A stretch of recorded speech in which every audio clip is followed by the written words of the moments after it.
Guyana's African ancestry refused to let the cruelty of slavery define their future, transforming, quote, sorrow into solidarity and pain into purpose, President Ali said on his Emancipation Day 2026 message. Ali described slavery as the cruelest system in human history, but said formerly enslaved Guyanese emerged from it with vision rather than bitterness. They, quote, fixed their gaze steadily upon the future, end of quote, working to create a better life for themselves and the generations that followed, he said. So subjected to the horrors of enslavement, they never relinquished their dignity, their humanity, or their quest for liberation.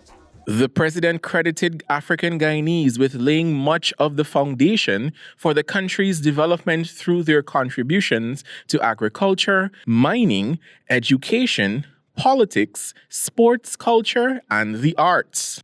In the decades that followed, African Guyanese rose with extraordinary purpose. They transformed their circumstances in remarkable ways. They did not allow suffering to produce permanent hatred, he said. Instead, they used the shared struggle to build institutions, communities, and opportunities for those who came after them. Through education, they sharpened minds. Through entrepreneurship, they built enterprises.